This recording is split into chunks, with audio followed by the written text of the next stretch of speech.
Buenos días, hermanos. Espero que estén muy bien y que hayan podido seguir estudiando el libro de Ezequiel. En este nuevo fin de semana vamos a hacer una introducción a los capítulos 38 y 39. Son largos, hablan de un solo tema, entonces es importante que lo pueda leer antes para aprovechar los comentarios. Les invito a orar. Señor, te pedimos en este día que seas tú guiándonos en todo comentario, que pueda tu palabra ser útil para nuestras vidas en este mes de julio del año 2022. En el nombre de Jesús, amén.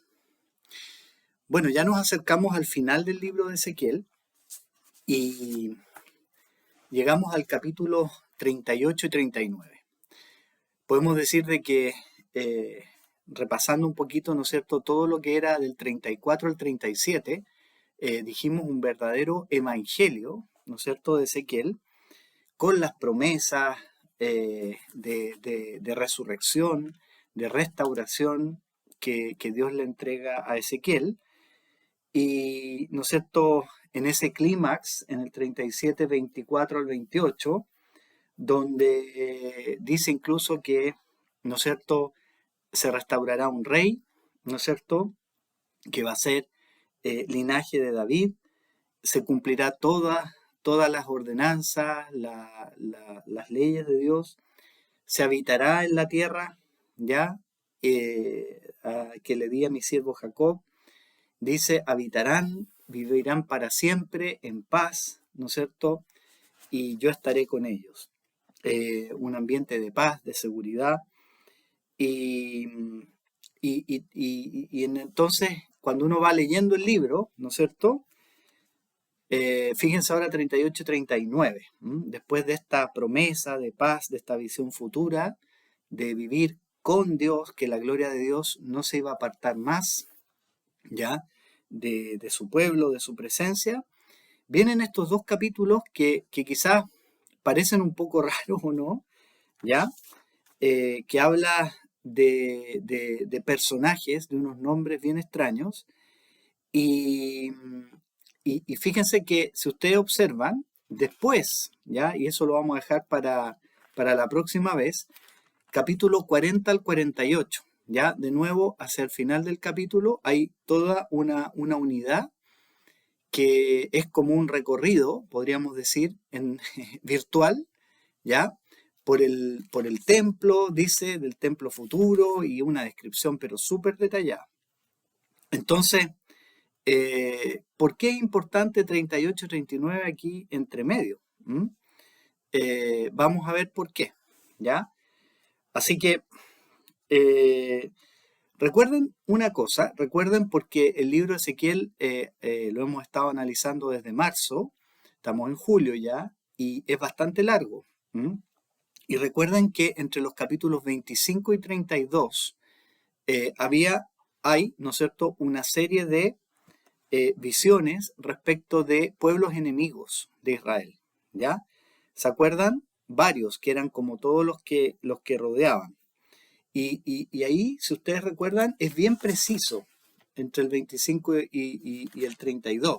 Habla de nombres claritos, identificables. Tiro, ¿no es cierto?, Amón, Edom, ¿ya?, etcétera, y Egipto también, y eran enemigos del pueblo de Israel de ese tiempo, y ¿no es cierto?, viene acá, por lo que vimos, ¿no es cierto?, pasó mucho de esto de que se aprovecharon y querían aprovecharse más de el hecho de que estaba totalmente, habían sido exiliados, destruidos, ¿ya? Sin embargo, estos capítulos 38 y 39 no son tan precisos. ¿Quién era Gog? ¿Quién es Magog? ¿Cierto? Estos son los personajes, ¿cierto? Si ustedes lo leyeron, dice el 2. Hijo de hombre, encara, estoy leyendo la NBI hoy día, a Gog, de la tierra de Magog, príncipe soberano de Mesec y Tubal. ¿Quiénes son? ¿Quién es esta persona? ¿Quién es esta tierra? No está muy claro, ¿ya? Entonces, a diferencia de los otros, que eran súper específicos, que era un mensaje realmente para el pueblo exiliado que estaba angustiado en Mesopotamia, diciendo, todos nuestros enemigos, ¿ya? Esto más bien parece, los capítulos 38 y 39 parecen que nos habla de un tiempo futuro, ¿ya? No de ese tiempo que claramente que era mucho más inmediato de los capítulos 25 al 32. Entonces, por ejemplo, 38:8, fíjense qué dice. Al cabo de muchos días, o sea, en un futuro definido, no está definido. Fíjense que nos dice de cuándo es esta profecía. Dice, el Señor me dirigió la palabra, ¿ya? O así dice el Señor omnipotente. Esa frase está varias veces en estos capítulos. Pero se acuerdan que Ezequiel siempre coloca fechas súper claras y en este caso, más bien, o por ejemplo el 38:11, dice de nuevo, invadiré a un país indefenso, atacaré a un pueblo pacífico que habita confiado en sí, ¿no es cierto?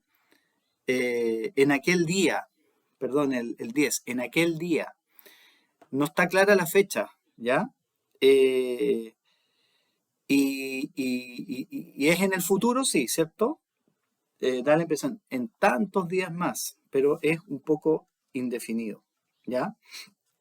Así que, ¿se acuerdan cómo terminaba el 37? Hablaba de un futuro, fíjense ahí del 24 al 28, donde iba a haber para siempre, dice, bueno, un príncipe eterno, pacto eterno de paz, ¿ya? Y esa es la promesa que ha hecho Dios, ¿ya? Pero antes hay enemigos siempre, ¿cierto? Y esos enemigos, lo que está diciendo este 38 y 39, que es el gran mensaje, es que van a ser derrotados finalmente, ¿ya? Entonces, ¿cuál sería el sentido que esté este mensaje de parte de Dios aquí? Antes de que describa el templo futuro, ¿cierto? A partir del 40, es que tengan confianza de que los enemigos van a ser destruidos. Los enemigos y esa paz que Dios está prometiendo no va a poder ser destruida jamás porque no habrá enemigos, ¿ya? Van a ser destruidos, ¿ya? ¿Les parece, no sé si han leído algún otro libro en la Biblia que habla un poco de esto? ¿Mm? ¿Les parece Apocalipsis? ¿Ya? ¿Les parece Apocalipsis? Por ejemplo, Apocalipsis 20, si nos vamos al final, vamos a ver bastante similitud, ¿no es cierto? Juan, que escribió Apocalipsis, ¿no es cierto? Eh, Tiene bastante similitud, por ejemplo, 20 del 7:10, ¿ya? Ahí habla, ¿no es cierto? Cuando se cumplan los 1000 años, Satanás será liberado de su prisión y saldrá a engañar a las naciones, ¿ya? Que están en los 4 ángulos de la tierra, a Gog y a Magog, ¿ya? Aquí lo menciona, a fin de reunirlas para la batalla. Su número será como el de las arenas del mar. Marcharán a lo largo y a lo ancho de la tierra y rodearán el campamento del pueblo de Dios, la ciudad que él ama. Pero caerá fuego del cielo y los consumirá por completo. El diablo que los había engañado será arrojado al lago de fuego y azufre, donde también habrán sido arrojados la bestia y el falso profeta. Allí serán atormentados día y noche por los siglos de los siglos. Entonces, Apocalipsis también nos habla de esta batalla final, de una, ¿no es cierto?, derrota definitiva, y bueno, Gog y Magog mencionados también acá, ¿ya? Eh, y ¿cómo se llama? Y antes, y esa batalla, si se fijan en Apocalipsis, una batalla final, ocurre justo también antes de la descripción de la Nueva Jerusalén, que es el capítulo 21 y 22, ¿ya? De una nueva creación. Entonces es como la misma estructura de Ezequiel.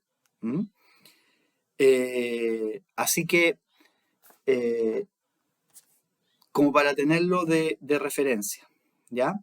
Ningún enemigo, por más que salga, va a poder, ¿no es cierto?, derrotar al pueblo de Dios. Así que, más o menos como para revisar, para ordenarnos, hagamos una introducción, ustedes lo pueden ir leyendo, ¿ya? Bueno, 38 y 39, si ustedes se fijan, es como que repite un poco la historia, con algunos detalles más en el 39, pero habla de que habría un príncipe que se llama Gog, de la tierra de Magog, príncipe, dice, soberano de Mesec y Tubal, ¿ya? Que se aliará, haría alianza, ¿no es cierto?, con otras naciones, ¿ya? Y con un tremendo ejército, dice, va a atacar, habla desde el norte, ¿ya? Por ejemplo, el 4, 30 y, si lo ven, 38, 4, tremendo ejército con caballos, con jinetes, dice, todos muy bien armados, con escudos, con espadas, ¿ya?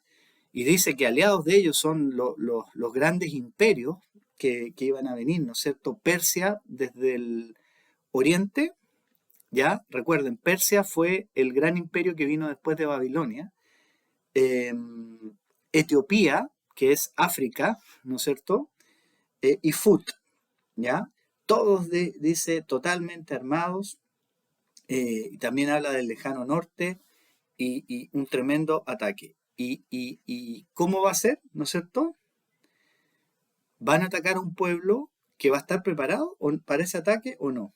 No, dice que van a estar tranquilos viviendo pacíficamente en su tierra, ¿ya? Y caerá este ataque, estoy haciendo un resumen, pero van a ser derrotados, ¿ya? Van a ser derrotados y va a haber muchos muertos, eso lo pueden ver en detalle, pero aparte habla de que va a haber fenómenos de la naturaleza como, ¿no es cierto?, terremoto, fuego, plagas, granizo, habla de un montón de cosas que huracán, ¿no es cierto?, que los va a derrotar. Y este gran ejército va a ser destruido totalmente, ¿ya? Ese es como un gran resumen de lo que habla acá. Entonces, veamos algunas partes. 38, por ejemplo, del 3 al 9. Ahí, ¿qué es lo que dice, no es cierto? Hay alguien que encabeza una gran alianza, ¿no es cierto? Ya lo vimos, Gog, ¿ya? Y fíjense lo que dice el 3. Primero, ¿Dios sabe o no sabe que están haciendo estos planes? Claro que sabe, porque dice, yo estoy contra ti, príncipe, ¿ya? Gog, príncipe de Mesec y Tubal. Eh, entonces, y dice, te haré volver y te pondré garfios en la boca y te sacaré con todo tu ejército, caballos y jinetes, ¿ya? Todos súper bien armados, dice, ¿ya? Muchos ejércitos son tus aliados. ¿Y qué es lo que está diciendo Dios? Hasta el 9. ¿Quién va a ganar esta batalla? ¿Tiene alguna posibilidad este tremendo ejército? No, porque Dios está detrás, ¿ya? Dice, después de muchos años, ahí está de nuevo el concepto del futuro, invadirás un país que se ha recuperado de la guerra. Un país que estuvo en ruinas mucho tiempo, que se ha reunido, ¿ya? Y ahora vive confiado. Pero tú, dice, invadirás como un huracán, ¿ya? Así dice el Señor. Tu plan perverso. Versículo 10. ¿Ya? ¿Qué va a pasar con el plan?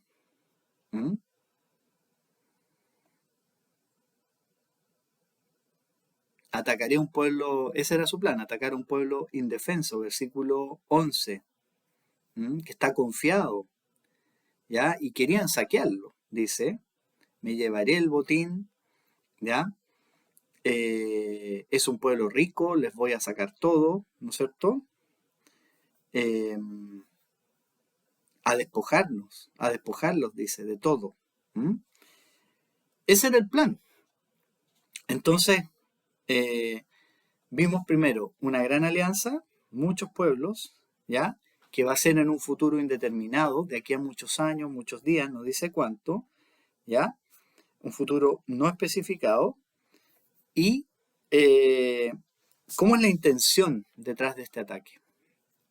¿Son buenas intenciones? No, ¿no es cierto? Incluso da la impresión de que no es una guerra normal, ¿m? Porque las guerras, si ustedes observan, normalmente tienen un objetivo que tiene que ver con los recursos, con la tierra, sí, pero normalmente se enfrentan ejércitos. ¿M? No sale a pelear el pueblo indefenso, de hecho el pueblo tiene que arrancar, es lo que estamos viendo en Ucrania, ¿cierto? Donde ya perdimos la cuenta de cuántos millones han arrancado de Ucrania por el ataque de los rusos. Se enfrentan ejércitos, ¿ya? Claro, por un botín, pero esto es como más malo, porque en el fondo dice, vamos a arrasar con ellos, nos vamos a quedar con todo, ¿ya? Y además es una parte muy estratégica de la Tierra, ¿ya? Y esta gente vive indefensa, vive pacíficamente, ¿ya? Entonces, ¿qué idea nos da? Que no es un Estado militarizado, ¿ya? Está indefenso. ¿M? El que los va a defender es Dios, no ellos con su ejército, ¿ya? Eh, Piensen que en la antigüedad, claro, mismo Jerusalén, que se tardaron años los babilonios en tomarla, o sea, atacaron varias veces, tenían ciudades fortificadas, tenían ejércitos, ¿ya? Pero aquí no, aquí dice que vivirán pacíficamente. Entonces, ojo, porque ustedes quizás habrán escuchado que esto se lo relaciona mucho, algo vamos a hablar más adelante, con el actual Estado de Israel. Pero la verdad es que el actual Estado de Israel, pucha, que tiene armas, ¿ya? Y se defiende, están listos, todo el tiempo listos para la guerra, ¿ya? Así que en eso no cuadra mucho hacer esa asociación, ¿ya? Em, Así que, y tampoco cuadraría con la historia justo post regreso, post exilio, porque recuerden que unos años después, cuando el emperador Ciro les permitió volver, ¿qué les permitió hacer? Les permitió reconstruir la ciudad, los muros. ¿Qué fue lo que hizo Esdras? Reconstruyó el templo. ¿Qué fue lo que hizo Nehemías?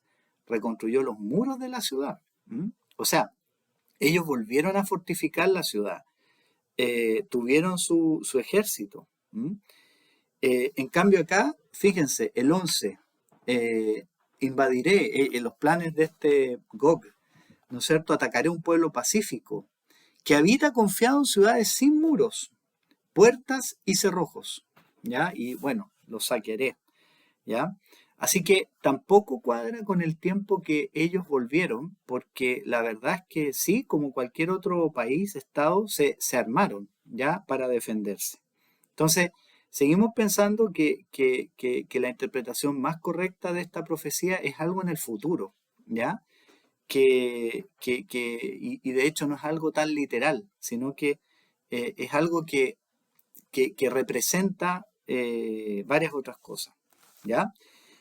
14 al 16, fíjense, hemos separado ya, pueden separar ahí del 1 al 9, después leímos 38 del 10 al 13, si lo quieren anotar como secciones.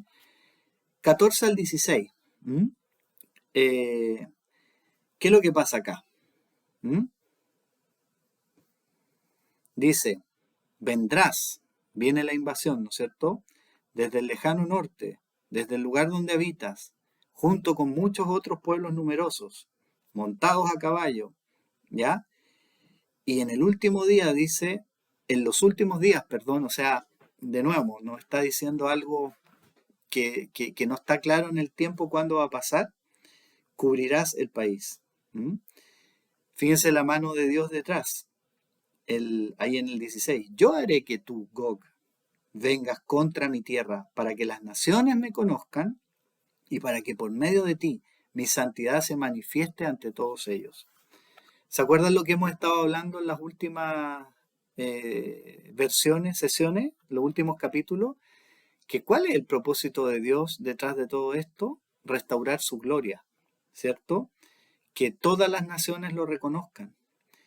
Y dice acá, es como que, ¿sabes qué?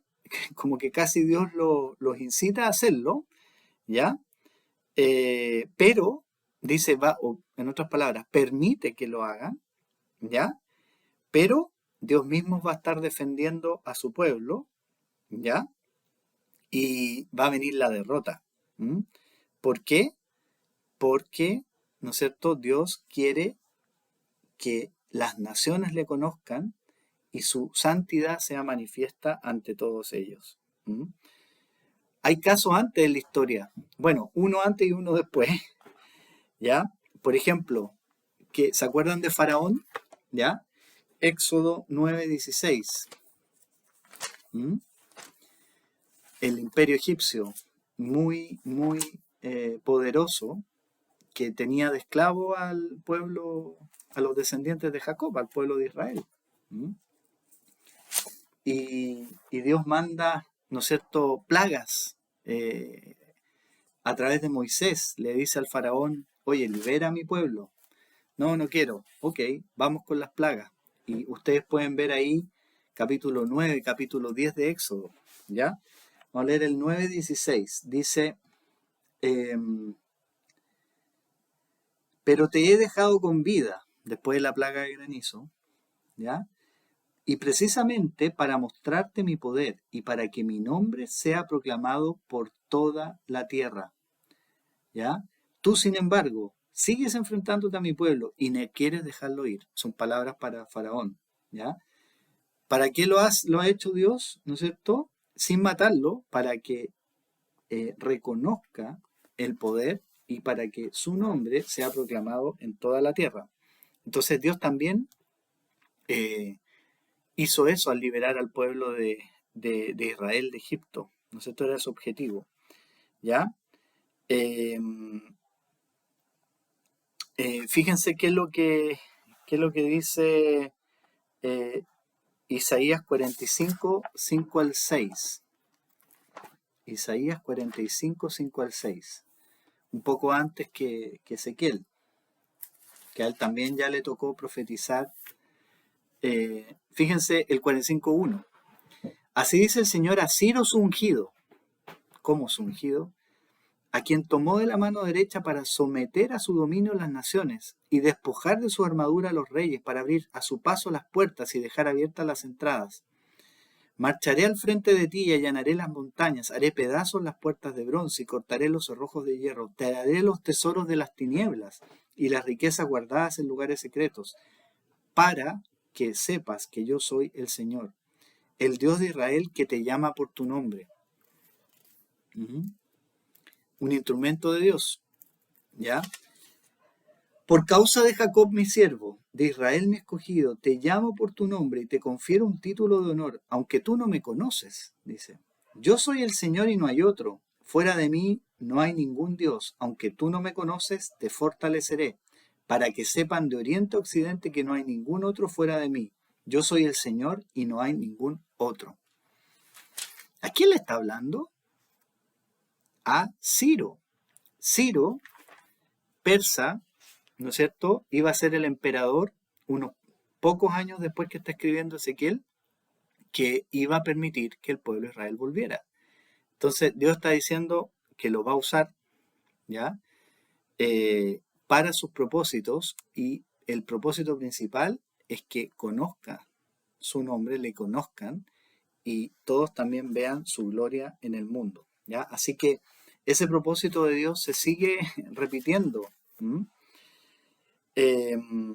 Así que Dios también usa a los malvados, podemos decir, en este mundo, como el faraón, como Ciro, como otros en la historia, como los romanos, imperios que vinieron después, que Dios de alguna manera permitió que gracias a lo que ellos hicieron, de los caminos y la famosa paz romana que permitía moverse, porque eran como policía, y persiguieron, sí, persiguieron a los cristianos, pero así los cristianos fueron con el mensaje por todo el imperio.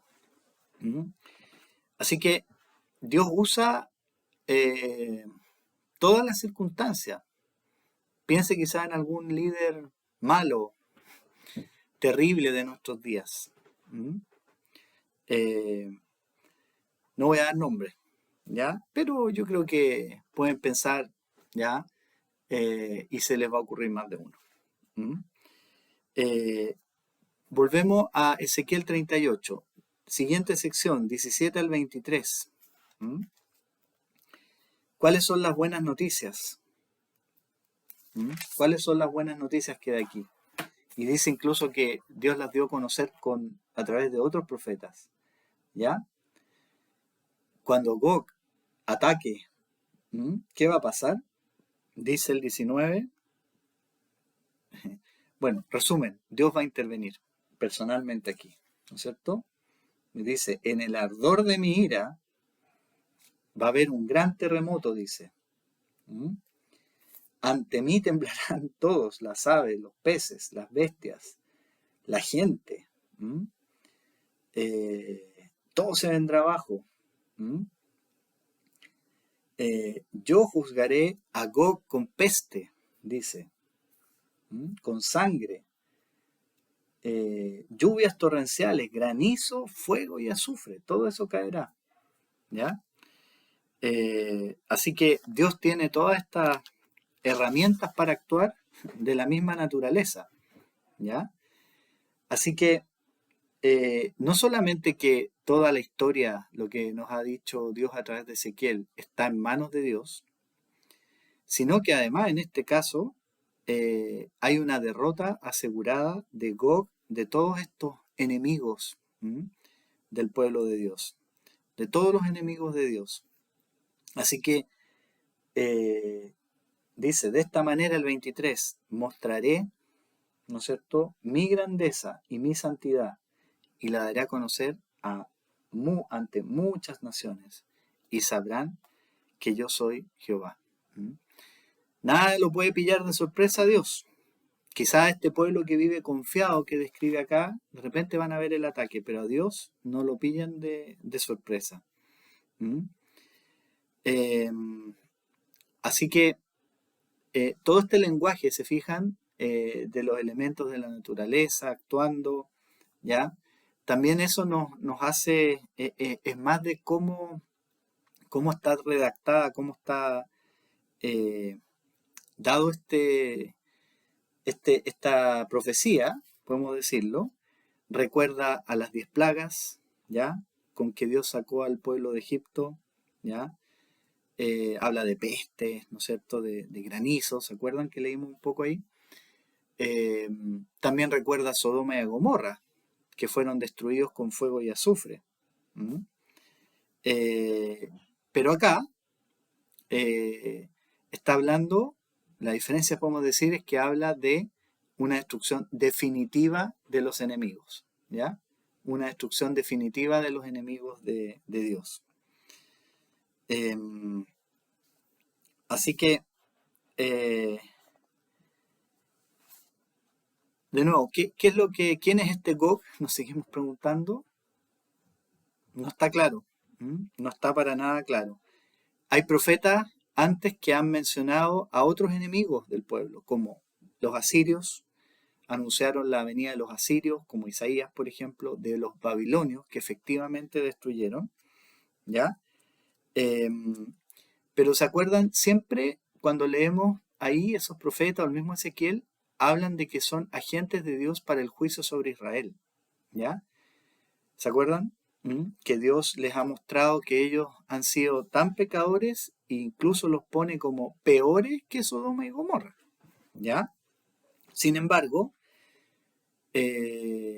ahí Dios quería ejercer un juicio, limpiar. Pero, ¿cuál es el objetivo acá de Gog y estos otros enemigos? Aquí no se ve que sea un elemento de que Dios está tomando como para enjuiciar a su pueblo, sino que son derechamente enemigos que quieren destruir. Eh, Hay un motivo de codicia, ¿cierto? Dice, nos vamos a quedar con todo. Así que, si Dios le ha permitido que ellos se organicen y ataquen, ¿para qué es? En este caso, no es juicio de su pueblo. ¿Para qué es? ¿Mm? Para que sean derrotados definitivamente, ¿ya? Para definitivamente derrotados. 39, sigue ahí el 39, ¿cierto? Dice, Hijo de hombre, profetiza contra Gog y adviértele que así dice el Señor Omnipotente. Yo estoy contra ti, Gog, príncipe soberano de Mesec y Tubal. Te haré volver y te arrastraré, te haré salir del lejano norte y te haré venir contra los montes de Israel. O sea, es como que la intervención de Dios es casi, ¿sabes qué? Juntemos a todos los enemigos de mi pueblo y acabemos con ellos de una vez. ¿Mm? Así que ahí usará los recursos naturales, ¿no es cierto? Etcétera. Dice, ¿qué va a pasar con las armas? ¿Mm? ¿Qué va a pasar con las armas? El 3, por ejemplo, las arcos y flechas, dice, serán destruidos. ¿Mm? Caerá sobre los montes de Israel todas las tropas que le acompañan. Y aquí dice, bueno, no es muy bonito, ¿cierto? Pero las aves de rapiña, ¿no es cierto? Y las fieras salvajes se van a dar un festín. ¿Mm? Caerás, enviaré fuego sobre Magog. ¿Mm? Y entonces sabrán que yo soy Jehová. ¿Mm? Me daré a conocer en medio del pueblo. ¿Mm? 9 y 10, ¿qué va a pasar con tanto despojo, con tanto desecho de estos enemigos? ¿Mm? Con todas las armas, dice el 9 y el 10. Dice que van a hacer fuego con ellas durante 7 años, ¿ya? O sea, van a quemarla, ¿no es cierto? Y van a sacar energía, fuego, por 7 años. Dice, ni siquiera van a tener que ir a buscar leña al monte. ¿Mm? Acá donde estoy, ¿no es cierto? Estamos en Rapel un par de días y si aquí no usamos leña, nos morimos de frío, ¿no es cierto? Pero imagínense tener 7 años de leña, ¿ya? Para no cortar los bosques, ¿ya? Con todos los despojos que quede de este ejército. ¿Mm? Eh, se dan cuenta que el relato es figurativo, ¿ya? De nuevo, 7, el número 7, igual que en Apocalipsis, que hay números que son simbólicos, ¿ya? Eh, Habla, ¿no es cierto?, de esto muchos años más. ¿Mm? Eh, que las aves, ¿no es cierto?, los animales. ¿Mm? ¿Se imaginan 7 años sin sacar recursos naturales? ¿Mm? Las preocupaciones más grandes de los ambientalistas hoy día y que los bosques, bueno, se queman. ¿Se imaginan no tener que sacar recursos naturales, tener suficiente energía por 7 años? ¿Ya? Se alcanza a recuperar toda la naturaleza, pues, ¿no es cierto? Eh, y además, todas las armas quemadas, no son necesarias más armas. ¿Mm? Así que no va a quedar nada, ¿ya? Así que esta es una visión también igual que en Apocalipsis, ¿ya? Donde no va a quedar rastro de contaminación ni de armas, ¿no es cierto? Eh, Etcétera, ¿ya? Em, Luego, de ahí del 17 al 24, del 39, ¿ya? Fíjense, nuevamente el uso del 7, ¿ya? Durante 7 años tendrán energía suficiente, ¿ya?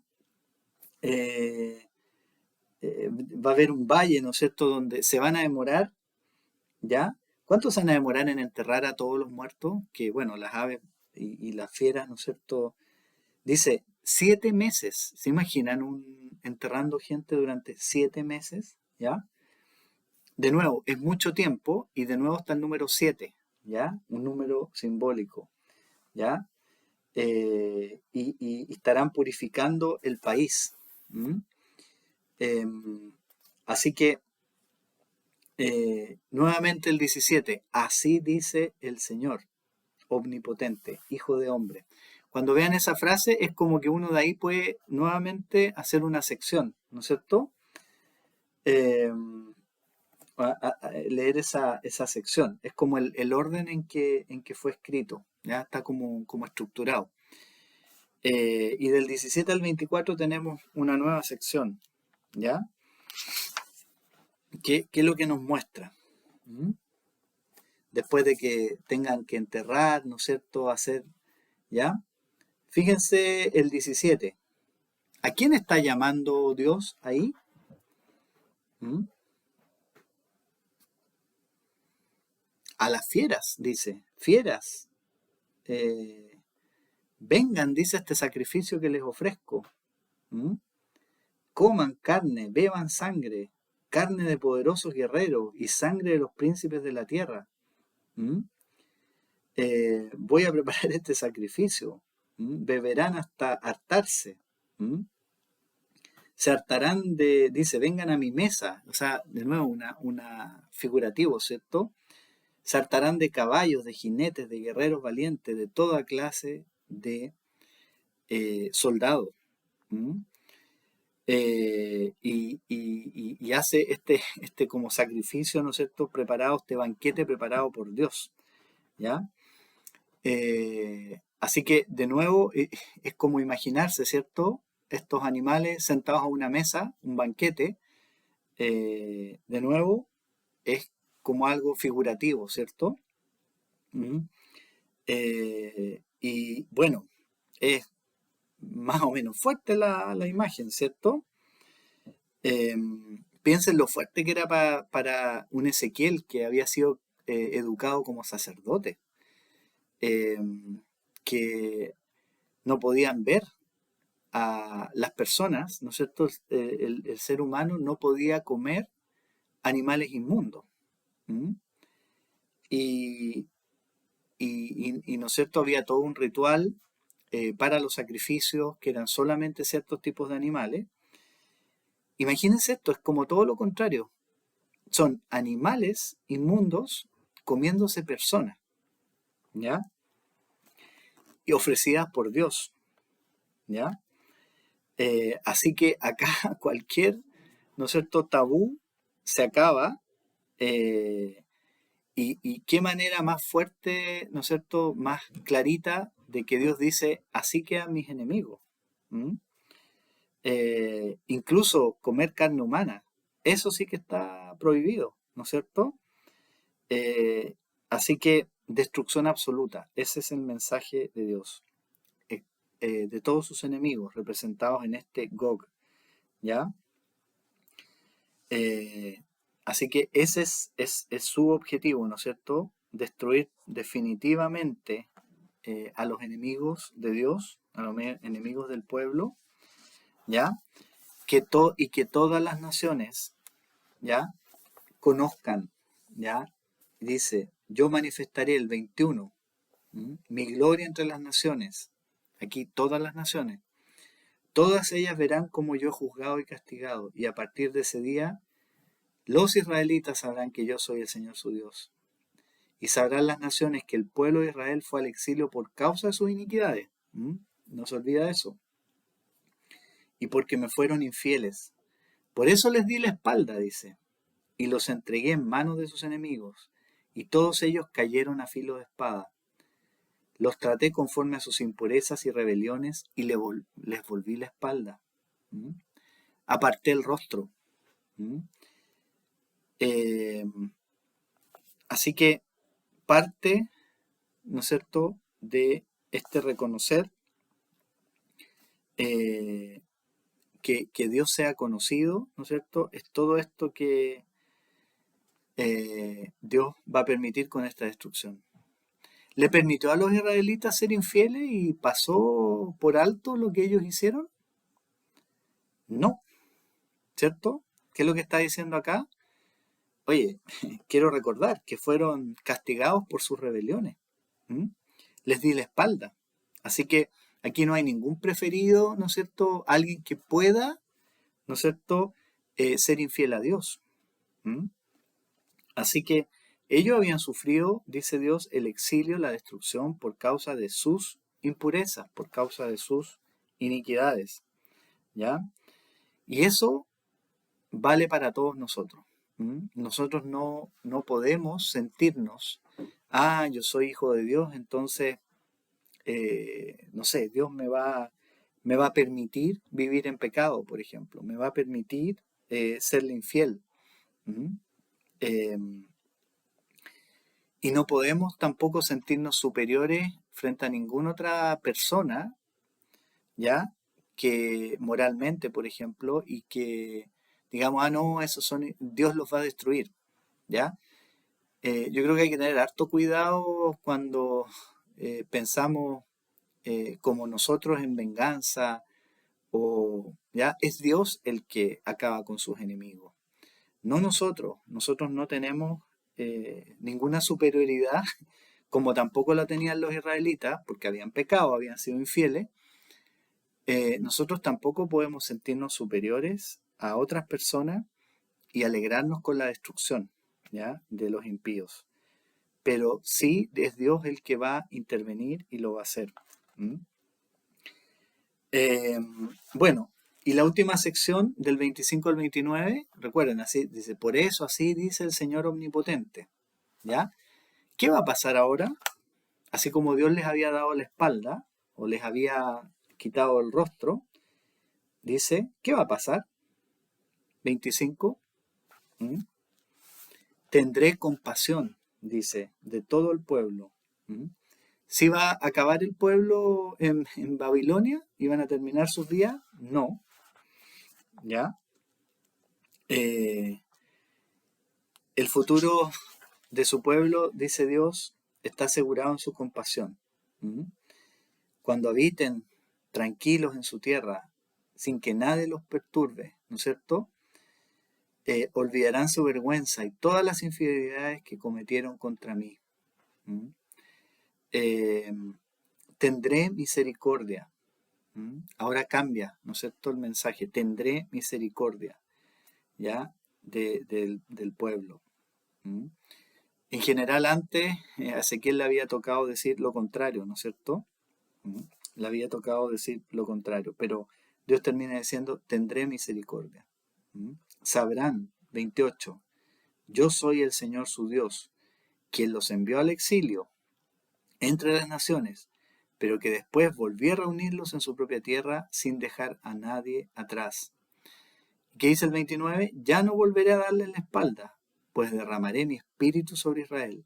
Yo, el Señor, lo afirmo. ¿Mm? Eh, Así que, si bien Dios había escondido su rostro, le había dado la espalda, ahora dice que no esconderá más el rostro, sino que eh, derramaré, así como antes había derramado su ira sobre Israel.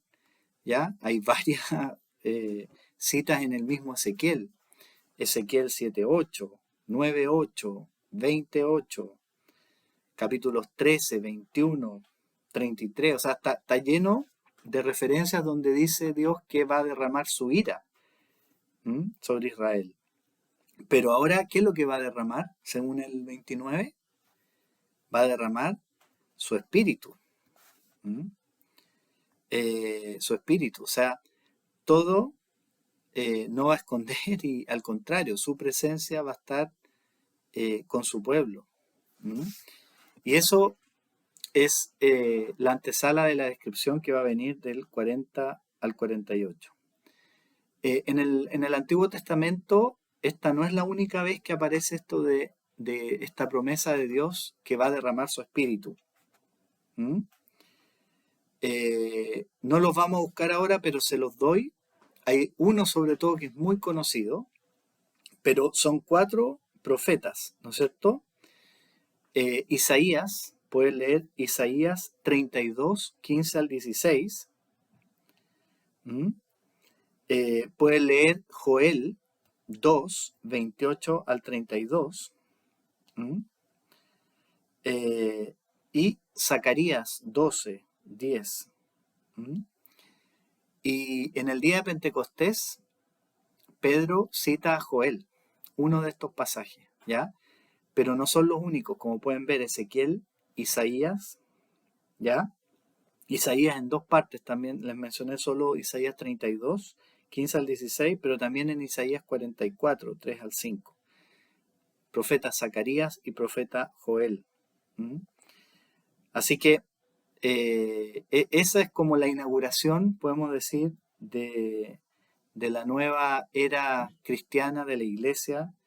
Eh, Pedro usó ese de Joel, ¿no es cierto? Así que esa es la visión del futuro, esta nueva creación que Dios iba a hacer. ¿Mm? Eh, pero muchos han tratado de responder la pregunta, ¿quién es Gog? ¿Dónde está Magog? ¿No es cierto? La verdad es que no existe una respuesta concreta, ¿ya? Hay algunos, o sea, muchos han tratado de responderla, ¿ah? Eruditos, teólogos, personas, ¿no es cierto?, de todo el mundo, todas las épocas, ¿ya? Hay una zona, Meseki Tubal, en Turquía, entonces alguien por ahí muchos años atrás dijo, podría referirse a alguien que se llamó Giges, ¿no es cierto?, un famoso rey, pero ese es anterior, entonces ya como que no cuadra mucho, ¿ya? Y además que, ¿no es cierto? Recuerden, aquí Ezequiel, por lo que hemos leído, lo está diciendo en muchos años más, en muchos días más, o sea, no está dando ni una fecha concreta, ni tampoco diciendo que va a pasar en el corto plazo. ¿Mm? Entonces, lo más probable es que Gog y Magog sean nombres que no corresponden a una persona, ¿ya? Es una descripción más bien de algo vago, no tan definido, ¿ya? Que representa a un líder de todos los enemigos del pueblo de Dios. ¿Mm? Eh, y, ¿cómo se llama? Y durante toda la historia, sobre todo, incluso de los judíos y también en la historia cristiana, siempre ha habido la interpretación general, ¿no es cierto?, de que el Mesías finalmente va a destruir, ¿no es cierto?, a los ejércitos enemigos representados en Gog, ¿ya?, y Magog. ¿Mm? Eso es lo común, eso es lo común, ¿ya? Este conflicto entre Satanás, que busca destruir la creación de Dios, ¿Mm? Las fuerzas del mal, representadas acá en Gog y Magog, eh, pero también las vemos en el Apocalipsis, ¿cierto? Apocalipsis pueden leerlo del 19:11 hasta el 20:15. ¿Mm? Y ahí parte lo leímos, ¿no es cierto? Y habla de una agrupación tremenda de fuerzas lideradas por Satanás, donde están incluidos Gog y Magog, ¿no es cierto? Apocalipsis 28. Apocalipsis 28. Y lo importante es el mismo mensaje acá de Ezequiel, que a pesar de que se juntan en contra de Dios y su pueblo, van a ser aplastados, ¿ya? Aplastados. ¿Mm? Ese es el mensaje importante acá. No tanto, no es tratar de buscar quién es o si fue alguien o quién va a ser en el futuro, ¿ya? A eso la verdad es que los cristianos durante toda la historia siempre están buscando, ¿no es cierto? Eh, ¿Quién podrá ser? ¿Mm? Agustín, ya siglo IV, imagínense, hace harto años, él también, tenemos muchos escritos, pensamientos bien inspiradores de parte de él, pero él, ¿a quién veía que podía ser Gog, ya? Y Magog. Él vivía en el Imperio Romano, una supuesta cultura cristiana, ya, que ya en ese tiempo ya el Imperio Romano tenía asumida la religión cristiana como oficial, ya, y lo veía como los pueblos godos. ¿Mm? estos pueblos bárbaros que atacaban el imperio. Y desde donde lo atacaban, donde eran más fuertes, era desde el norte. Entonces, él como que identificó a Gog y Magog con esos enemigos de ese tiempo. Siglo IV estamos hablando, 300, año 300 y tanto. Después, otro paladín, ¿no es cierto?, de la Reforma, Lutero.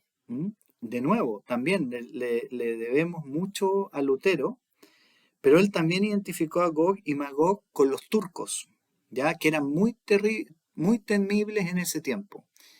Y por lo menos Mesec y Tubal están en Turquía o estaban en Turquía, entonces, por último, geográficamente tenía alguna relación, ¿ya? Y si nos acercamos más, Lutero, ¿no es cierto?, siglo XVI, 1500 algo, nos acercamos al siglo XX, que ya pasó, estamos en el XXI, y ustedes probablemente todavía pueden encontrar libros, pueden encontrar referencias de que había toda una ala evangélica que hablaba de que Gog y Magog era el imperio soviético, ¿ya? Actual Rusia y los otros países. Y claro, todavía podemos decir que es un ejército importante, pero ya, la verdad es que venía de asociaciones soviéticos malos, como este conceptualmente el imperio comunista, enemigo de Dios totalmente, y hay ahí unas asociaciones que ellos hicieron de palabras, ¿ya? Ruso, asociando estos Mesec Tubal a nombres de, por ejemplo, Moscú y cosas así, ¿ya? Pero en realidad no son etimológicamente correctas. Y ellos lo que decían, lo que estuvieron advirtiendo es que ese imperio soviético iba a invadir el Israel, el Estado de Israel, ¿ya? Actual, que ustedes saben empezó recién en 1948, ¿ya? Y que entonces ahí se iba a producir esta batalla final de Armagedón, ¿ya? El problema de esas posturas es que tratan de literalmente asociar esto a alguien, pero cuando uno quiere ser literal tiene que serlas con todo, ¿por cierto? ¿Y dónde están los caballos, las flechas, los arcos? ¿Mm? ¿Dónde está este pueblo que vive pacíficamente? La verdad es que el Estado moderno de Israel no ha vivido pacíficamente desde que partió, ¿ya? Con guerras, todos en servicio militar, entonces no cuadra. Eh, la verdad es que tenemos que ser un poquito más humildes y entender que, que probablemente no eran ellos, ¿ya? Yo me pregunto, yo creo que no corresponde, pero ¿cuántas veces escuché yo de joven esto? Y después en los años 90 con la invasión a Irak, ¿m? También de Estados Unidos, la primera guerra del Golfo, después la segunda, no, ahora sí que sí.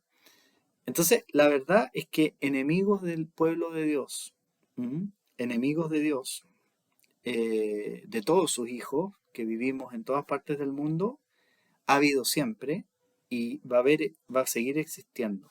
¿M? Entonces, de repente, por tratar de identificar a este pueblo o ya, nos perdemos del verdadero mensaje. ¿M? Si hay uno solo en el futuro, o si ha habido muchos Gog en la historia, bueno, eso no es lo más importante. Lo más importante es que la victoria final de Dios sobre todos sus enemigos, por más terrible, por más que se junten todos, está asegurada y está asegurada con el propósito de que todas las naciones conozcan la gloria de Dios. ¿Mm? Así que no vale mucho la pena hacer mucho esfuerzo histórico, ¿ya? O en el futuro tratar de adivinar. ¿Mm? Porque es un relato que igual que Apocalipsis tiene muchas figuras, muchas figuras. Lo importante, ¿no es cierto?, es que tenemos que ser conscientes que enemigos hay, pero finalmente todos serán destruidos y parece Dios los va como a juntar para poder destruirlos de una sola vez y esa es la esperanza que tenemos que tener. ¿M? Hay una batalla final que es de Dios, no es nuestra, donde las fuerzas del mal, encabezadas por Satanás, van a ser finalmente destruidas, ¿ya? Así que Eso es lo importante de este mensaje de Ezequiel. ¿Mm? Seguimos la próxima semana. Yo creo que lo que nos queda, vamos a ver si es en una o dos sesiones más y con eso vamos a estar cerrando el estudio bíblico de Ezequiel. Les invito a orar. Señor, gracias te damos en este día porque tú nos has dejado tu palabra. Ayúdanos, Señor, a confiar en ti, que tú has vencido a tus enemigos, a todos nuestros enemigos, y no hay nadie poderoso que se haya levantado ni que se pueda levantar en contra de tu pueblo porque tú mismo lo defiendes. En el nombre de Jesús, quien venció el mal. Amén. Nos vemos la próxima semana.